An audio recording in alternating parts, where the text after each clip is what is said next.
got well battered today. How would you sum up that innings of yours? You obviously started with a pretty good maiden over to you, and then as the innings progressed, you really got going. Yeah, it was.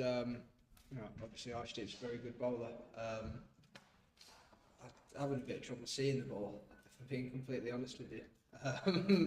It's, I think, the left arm angle and where the seats are underneath that side screen, and majority of the over being full, it's actually quite difficult in patches.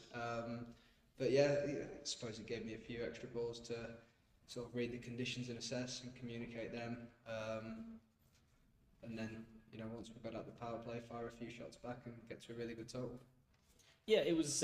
It looked like a good total. Obviously, Trent Bridge has the reputation for being a fast-scoring ground, but it looked like you probably were ahead of the game a bit at halfway. Yeah, I think things have changed here in white ball cricket over the last few years. Pitches don't necessarily have the same look about them that they used to when they were, really good batting wickets. I think, we had a bit over par. I'd say 20 over par. Got to a really good total in the end. Yeah. And then in the other innings, how happy was it to see Josh and Jofra turning up the heat and really putting their top order under a bit of pressure with some fast stuff? Yeah, brilliant. And I think the way they executed the plans as well. We've been talking about the plans, not the easiest group of batters to bowl at, especially here at Trent Bridge, and what is a very friendly ground for left-handers. Seeing as 6 of their top 7 are lefties. I think they did really well to execute, and I'm really pleased for obviously Joff, but Tungi playing his second game to get 4 for and execute like that is really good signs for him. And 2-0 up with 2 to play against the world number ones, the world champions. How big of an achievement would it be to knock India off here? Yeah, it would. I'm quite boring. I'll just say one game at a time, one ball at a time. I try and one game at a time gets you there. Yeah, exactly that. And, hopefully we go to Bristol and put in a similar performance. And we've seen obviously in Indian conditions they've really made life hard for England at various times. Do you feel like in English conditions you can really be that unbeatable team, that sort of best team in your own conditions here, and make life equally hard for teams coming over here? I'd say so. With the way we're playing. Not necessarily just bat and ball, but the way we're assessing conditions, the way we're, doing all the things that are required of you to be a top team. I feel like we're doing well at the moment. But as I said, the next 2 games are really important for us. Hi Phil. Obviously, with you playing IPL, you'd have seen a lot of their bowlers already, and presumably that gave you a bit of an advantage, possibly. But also, Prince Yadav looked pretty good today. I wonder what you made of him. Yeah, really good. Obviously had a standout IPL this year. I think he's a really good bowler. I think, one thing India's never short of is good cricketers. Every year there seems to be a load of different guys coming up out of nowhere and performing at the top level. Whichever 11 they choose to put out, whether it's first, second, third, fourth, fifth, it's going to be a good 11 of cricketers. And you seem to be a bit frustrated with yourself early on. You think you shook it off again?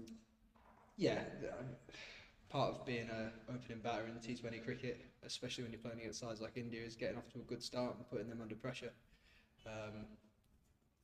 Obviously our start wasn't, electric. We didn't fly out the blocks, but that gave us time to assess and communicate, what the surface was doing, what they were doing. Sometimes, it works and it's easy. Sometimes you've got to fight a bit harder and find a different route into the game. Can you remember playing that maybe first over the ball? I reckon I've done it once before, and I reckon it was Sam Curran at Hove. So I reckon it's happened one other time. Matt Roller will have the answer to that. Can you remember how you went after that over? Yeah, I ended up getting 70 odd off 47 balls. Yeah, true story. Yeah.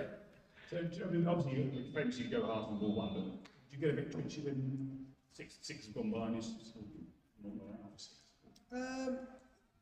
not twitchy as such, because I try and break it down as much as I can.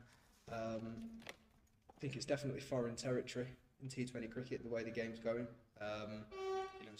Being on the slower side of things, but as I said, it's so valuable as a batter to have that time to assess the conditions and to make sure that you're making smart decisions and mitigating risk to the best of your ability.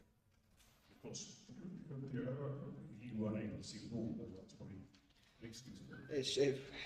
You said excuse. I call it a reason.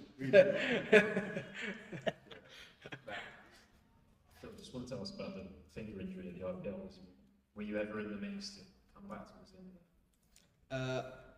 I was. The specialist gave us a timeline, and 6 weeks would have been the day of the final.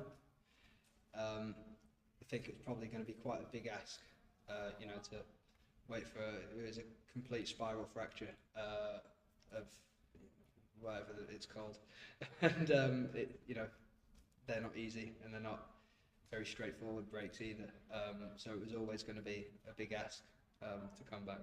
And just in terms of obviously not having played that much cricket in the build-up, does that make it that much more satisfying to contribute to a big win tonight?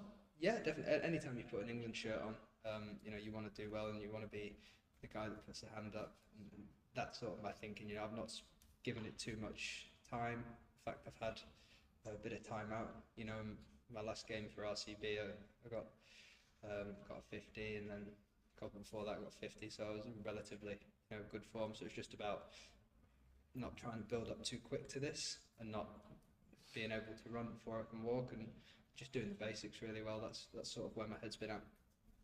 Cool, we're done. That's one more. Yeah, Rory. Yeah, just as an opening bat, how much are you sort of enjoying that battle between Jofra and Suryavanshi? Like, Jofra's digging him in short and Suryavanshi isn't going to back down. Are you watching that and enjoying it? Yeah, Jeff's horrible enough to face, I know that. I've been doing it since I was about 11.